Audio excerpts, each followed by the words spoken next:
amanya gange nze Dennis Mayiga era tugenda kuba tubawa betting tips on Yugi Sport ezitambula mu weekend tutenkanga n'olunaku olwokutaano lwamukaaga Sande n'olwokuna tujjanga kuba tuzikuwa owangule ssente kusiba akapapula kubanga bangi musiba opapula naye temukwasa kati ndabye nga bangi okubeera nga nja ssente nzekka ate nga siba waako ndabye nga kyetaagisa okubeera nga namwe nfunamu betting tips zino nemugenda mu maaso mukuba muwangula ssente kubanga ssente zibeere mu betting naye abasinga temumanya kiba kintu kyangu nnyo kyakusiba noba kuwangula ssente ekitegeera nze kubanga betting nenyumirizamu kubanga bingi byenfunyeemu sikyayinza kugula simu ku musaala ogwange ate nga nkwata essimu esoba mu kakadde akalamu n'omutwala abiri olw'ensonga ya betting temutwala n'ekyokuzanya kakati tujjanga batuwayo emipiira okusinza ku mipiira kyegi n'abanga gyeribeerayo mu wiiki eyo si mingi nnyo tujja bawamuko emitonotono tujja batuwayo enamba y'essimu tobiyinza okuba nga mutukubira nemutufuna netubawa ate emipiira emirala kati nga tuna tukimanyi nti bali mu Bulaaya liigi zino ttaano okuli ey'Obungereza okuli ey'Espain okuli ey'Obufalansa okuli ey'Germany okuli ey'Italy zigenda zikomekerezebwa essaawa yonna bamba kuza emipiira ebiri awala bakuza emipiira esatu babe nga bamaliriza kika nti bazza n'emipiira 38 ng'ogyeko ab'Germany abo bazanya emipiira gya 32 nti bali 18 mu liigi ewaabwe so tugenda kuba tubawa tips zino kati ng'olunaku olwaleero nzize ne odd 15 ngenda ba odd 15 ate nga gina gya kunaku lwa Sunday ejja kuba nze olunaku lwa Sunday so gwe alaba akavidiyo kano osobola okukatambuza n'owaako ne munno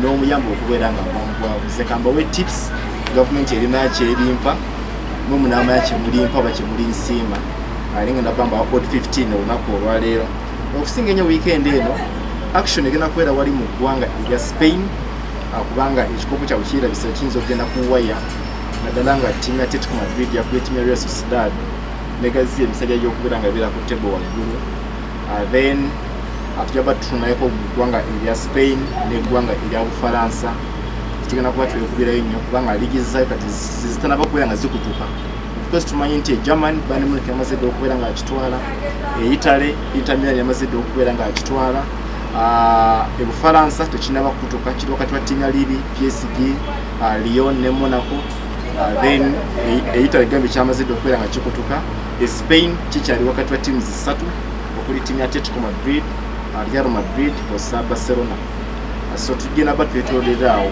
wone ebikopo ebirala agamba nga mu ggwanga erya Turkey nabo bagenda baba kutula weekend eno Besiktas nga n'abawangulira ajja kubeera nga atwala yazanya olunaku lwa mukaaga ndabyekaawo nga singa n'abawangulira ajja kubeera nga atwala waliwo manga amalala ekyagali mu kubeera nga azanya playoffs Ebungereza abali mu championship twamaze dda okubeera tulaba ani agenda okubeera nga ajja of course funa tumanyi nti Norwich ne Watford bamaze dda okubeera nga bambuka tunuze ka playoff akajja okujja kunyumiza okukomekerezebwa kakati nno sikulisa eyo ngenda kubeera nga ntandika kansoke nkutwale wali mu ggwanga erya Spain wali mu ggwanga erya Spain ku ttiimu ya Barcelona Barcelona bagenda kubeera mu nsike lunaku gya balunaku lwa Sunday wali mu ggwanga erya Spain gyengenda okubeera nga ntandikira ngenda kubeera nga nkuwayo ttiimu zigenda okubeera zizanya wali mu ggwanga erya Spain zonna mbadde nsaba tugituma emipiira gino kubanga bagyetaaga oba otunuuliddemu mu ggwanga erya Spain ngenda kubeera nga nsooka kuwa ttiimu y'abannaffe eya Barcelona ngayala osooka okubeera nga nkuwa Barcelona bagenda kubeera mu nsiike ku lunaku gya banaku lwa Sunday bagenda kubeera nga bakyaza ttiimu ya Celta Vigo Barcelona yandibadde kati omu kwabo abali ku table waggulu naye emabegako wiiki eri atwalako Granada nga amulumbye n'amukubira ku Nou Camp goals ali 2-1 ate ne Barcelona asooka okubeera nga ateeba weyavaawo najja akola ne ttiimu ya Atletico Madrid aga 0-0 ate we yavudde awo era yakoze amaliri aga 3-3 ne ttiimu ya Levante ttiimu ya Barcelona so wandibadde olowooza nti obona wajja emipiira esatu gye musomedde obona obwasudde right now wandibadde ali ku table waggulu naye yeesanga nga taliiyo ng'era Atletico Madrid akyamusinga agenda kubeera nga azanya ttiimu y'abannaffe emanyiddwa nga agenda kubeera nga Barcelona agenda kubeera nga azanya agenda kubeera nga azanya timu ya Celta Vigo. Celta Vigo kwawe aliko emitwalo 12.5. Barcelona ewaka aliko omutwalo 12.25. Kakati bagenda kubeera bajja mu game eno olunaku olwaleero nga timu ya Barcelona ku lunaku olw'Essande nga timu ya Barcelona balina points 76 mu ezo games asatu ze baakazanya. Ate Atletico Madrid gikanti yamaze dde okubeera nga yazanya game n'egiwangula, yazanya timu ya Real Sociedad n'egiwangula egolo zaabadde 2-1. Kati bakiriza nti Atletico Madrid erina points 8, Barcelona erina points 76. Kakati Barcelona yeetaaga okubeera nga ewangula game eno ku lunaku olw'Essande erabe nga efunzafunzako game egitwale paka liga bagitwale paka ku waya oba paka ku mupiira ogunaaba gusembayo babe nga batwala ekikopo ekyo. Barcelona singa enaaba ekubiddwa ku weekend eno Atletico Madrid yo neewangula kijja bakitegeeza nti Atletico Madrid ajja baatuta ekikopo. Kati Barcelona ayinza kubeera nga akkiriza mbeera eyo alina ekitwala paka ku waya. Celta Vigo olaba nga naye takola bubi kubanga ajja mu game nga kifo kya 8 timu ya Celta Vigo. In fact wotunuuliddemu Barcelona emipiira 18 gy'asinga okubeera nga azanya nga akyaziza ewaka bali ku Camp Nou awangudeko emipiira gibadde 11 akoze amali emipiira gibadde 5 ate nga akubiddwa emipiira 2 makaage. Agenda kubeera nga akyaza timu y'abanaffe eya Levante oba otundemu kwawe Celta Vigo bagenda okubeera nga azanya.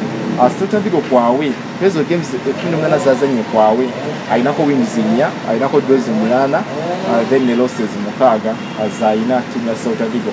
Kati oba otunuuliddemu bwe basinga okubeera nga besinkana timu ya Barcelona wekyali ya timu ya Celta Vigo. Barcelona yakuba omupiira goal zaali 3 ku bwereere, yategula first leg yamutegula mu first leg, yategula kwawe timu y'abanaffe yamanyiddwa nga ya Barcelona. Kati ate nekirala timu y'abanaffe ya Barcelona games 8 zisinga okubeera nga ezanya nga yekyaziza mu maka gaabwe 3 ku zo baziwangudde.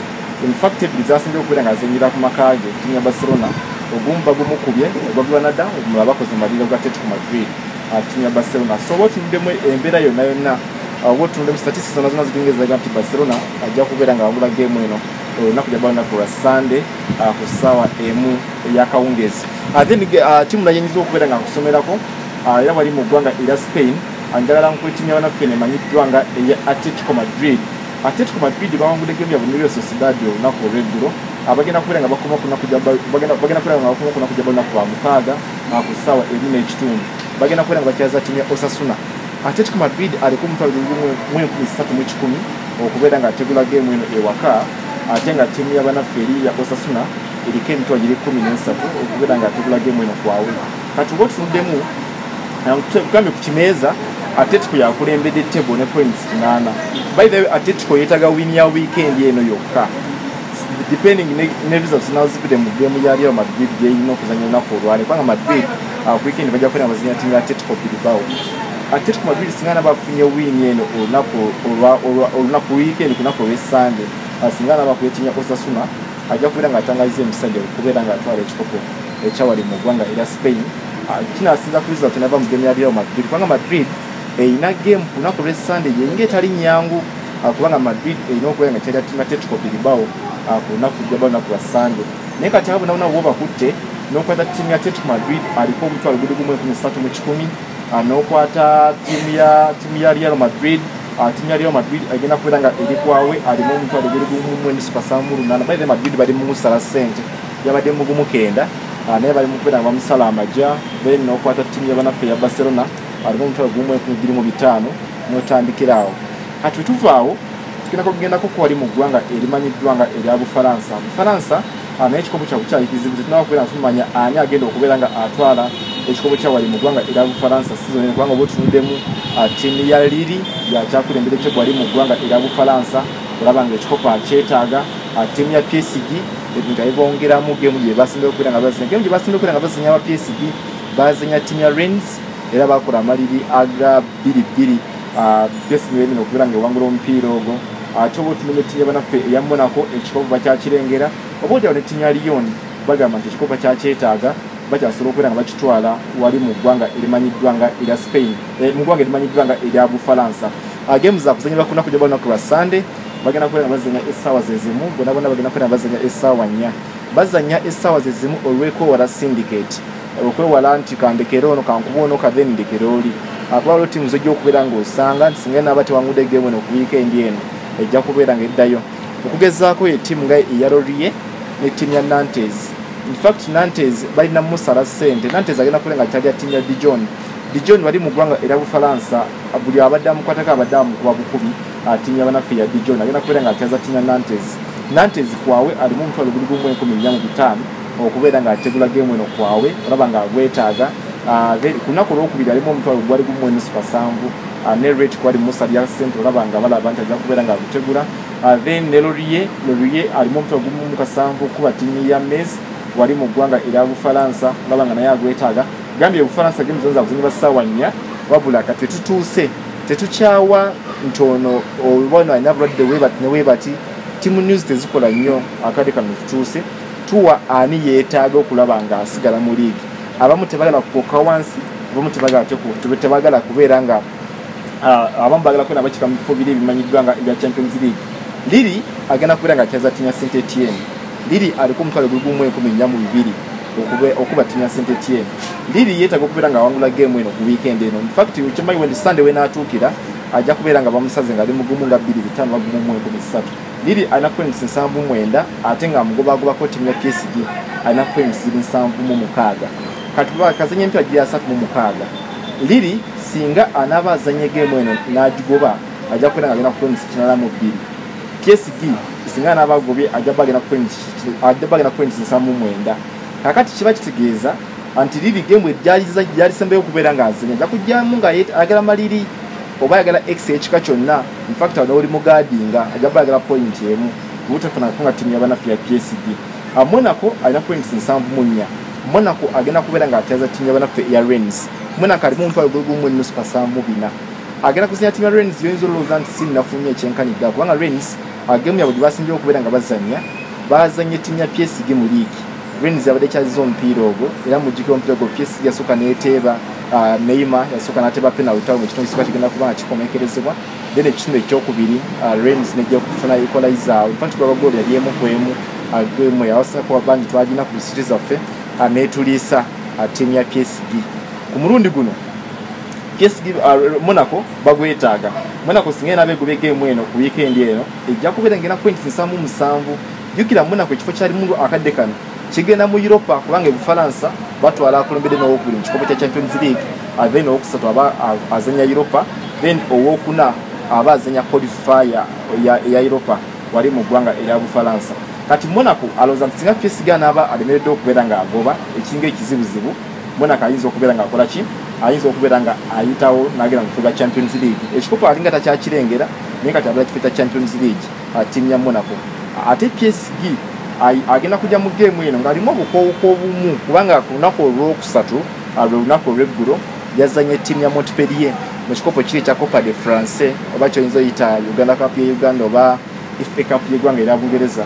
Monaco yazanye ne timu ya Montpellier ate nga bazanye paka bwe bagenze mu bunya. In fact PSG yategulidde era bakoze goal zaabadde 2-2 ne timu ya Montpellier. Ate olaba nga PSG ejja kujja mu game eno bakwandi bagenda okubeera nga akwata agenda kuba mujegajega kubanga PSG agenda kubeera nga atyaza timu ya Reims. In fact timu ya PSG alimu omutwalo guli gumu 14 okubeera nga ategula game eno ewaka. Agenda kubeera nga azanya timu ya Reims. Reims alinga takyalina kyabala kubanga yamalidde okubeera nga sekiwalinga tayinza okubeera nga addayo. Reims alina points 42 kizibu nnyo omuntu okuweza points 40 mu ligi erimu timu za 20 naddayo mu kibinja ekya wansi. Olaba nga yamalidde okubeera nga sekiwalinga okusigalako mu ligi ya Bufalansa. Olaba nga timu ya PSG ajja kubeera nga agwangula. So Bufalansa mbadde njagala tukwate timu ya Liri okubeera nga agwangula ate ekitundu nti ali waka. Timu ya PSG naye ajja kubeera nga agwangula of course ali waka azanya timu ya Reims ate twalabe Mbappe yakomyewo akwana game gye bazanye ne Montpellier era Mbappe game yagizanye. Timu ya Monaco okuba timu ya Rennes Monaco ali waka mu 74. In fact bajja na musala wanatuka Sunday wenatuka ajja kuba nga asaliddwa. Timu ya Lyon naye ndabi nga ali kwawe asobola okubeera nga agutegula wali mu lijja wali mu ggwanga erya Bufalansa. Timu ya Marseille okuba timu ya Angers Marseille ewaka akulira ddala bulungi nnyo. Marseille alimu omutwalo guli gumu 54 okubeera nga agwangula tusobola okubeera nga naye tumwesiga timu y'abanafu ya Marseille. Then Laurier okuba timu ya Metz Belgium kukwangula game eno okutangaza emisale y'okusigala mu ligi y'Obufalansa. Otherwise ebintu bye si birungi singa n'abatagobya game eno olunaku olwaleero. Of course nakutegeezezako ne ttiimu ya Nantes okuba ttiimu ya Dijon. Dijon mumanye buli liigi wabeerawo ttiimu nga buli ttiimu emu gyekuba negijjako obubonero. Ebungereza twali tulaba ttiimu ya Sheffield nga buli omu kumpi gwakuba abasinga bali bamukuba ne bafuna obubonero era okukakanya nga yazzeeyo. Italy bali tulaba ttiimu ya Proton buli omu abadde nga amukuba nga buli amusanga amukuba ate nga mukuba goolo eziwera. Ebufalansa ttiimu ya Dijon bagikuba emipiira.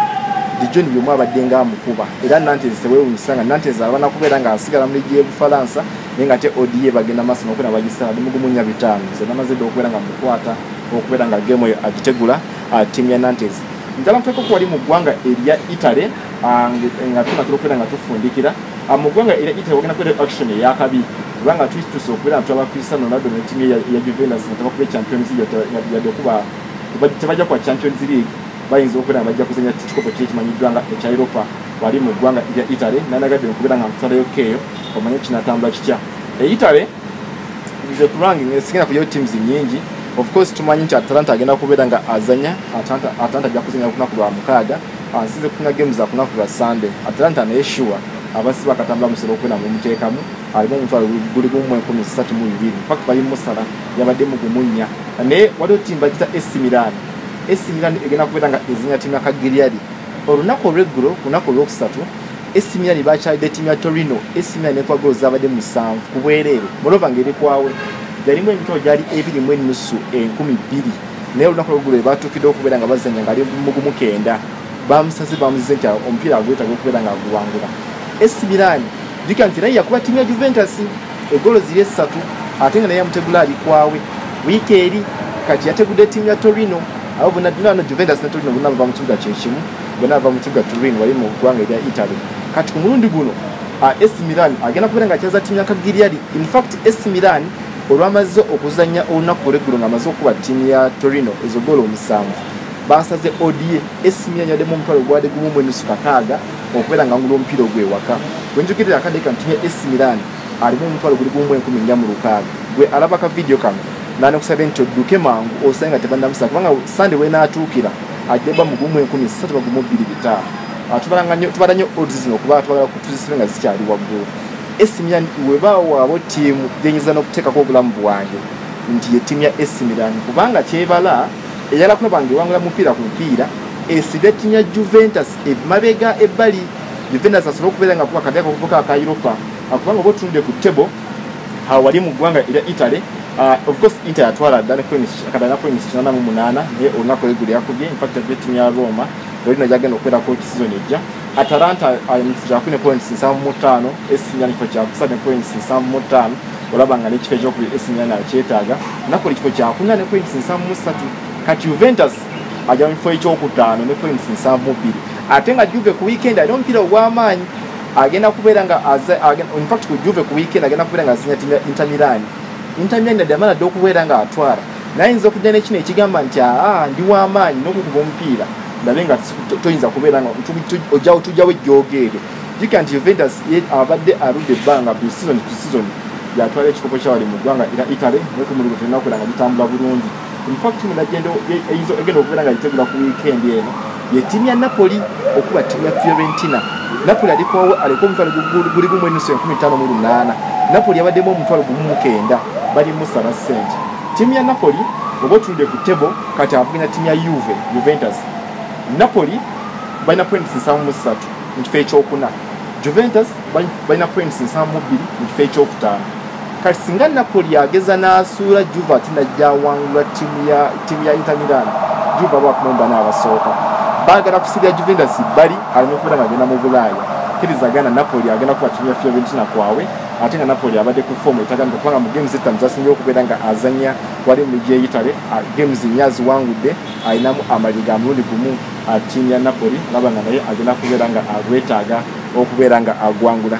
Mpozi game ndayenyiza okubeera nga mbawa oyo ttiimu bagita Midtjylland eri wali mu ggwanga era Denmark banga nga eyodde bamusookera nako. Midtjylland ali wali mu ggwanga era Denmark alinayo game ku weekend eno ali waka agenda kubeera nga kanonye. Midtjylland agenda kubeera nga azisinya ttiimu bayita Rangers. Midtjylland ali mu mutwalo guli gumu 12 ono ye kabaka bali mu ggwanga lya Denmark. In fact kasita bajjawo ejjoogu lya Copenhagen yali abakuba buli kaseera Midtjylland yadda waawo. Midtjylland ngenda kubeera nga nkuwa head to head ne gwagenda okubeera nga azanya naye akuba jukira nti Midtjylland agenda kubeera nga ali waka atimu y'abanaffe ya Midtjylland. In fact Midtjylland ng'azanya timu y'abanaffe eya Rangers ngamba nga ali waka timu ya Midtjylland ekinene nnyo timu ya Rangers tikyakoze ku timu ya Midtjylland nga mukyalidde. Midtjylland bakoze amali ne timu ya Rangers bagita Midtjylland abasiba bakola mwagikazaako Mityana naye tiimu eyeekuba bakola amali mu Busonya 2013 naye okubeera nga amukuba okuva mu mwaka yasembe okubeera nga amukuba nga amukyalidde mu 2009 nga Rangers akuba timu ya Midtjylland. Midtjylland ali ku form olaba kuba tizitimu nga zi Copenhagen azitimu nga zi Ajax naye ate kati mu katimu ka Rangers akkiriza gaana Midtjylland naye agenda kubeera nga agutegula ku weekend eno.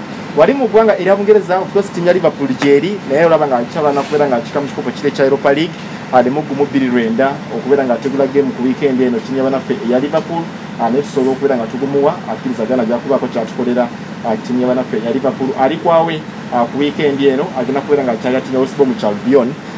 Timu y'abanaffe ya Liverpool ali mu gumu 2-2 naye bagenda mu bamusala amajja Liverpool bakabaka be champion ba season ewedde naye kati balana kubeera nga bakika mu kikopo kya Europa tusobola okubeera nga tugumuwa. President Everton okuba timu ya Sheffield. Everton yafuna win ya weekend ewedde bakuba timu ya West Ham ne bakomyawo emikisa gyabwe gy'okubeera nga bakiika mu kikopo kiri ekya Europa timu ya Everton ate ne kikendeza emikisa gya West Ham okubeera nga bakiika mu Champions League. Ndowooza nti win gye bafuna ku mulundi ogwo egenda kubeera nga bamotivating okubeera nga bafuna win ne ku weekend eno nga bazinya timu ya Sheffield United.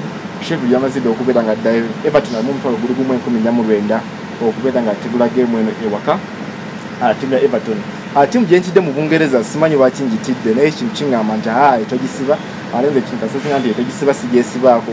Timu ya Spurs tigezanya timu ya Wolves mutidde simanyi lwaki ndaba Spurs ayinza okuba lubizibu okubeera nga akuba timu y'abanaffe eya Wolves wali mulijja ali mu ggwanga erya Bungereza.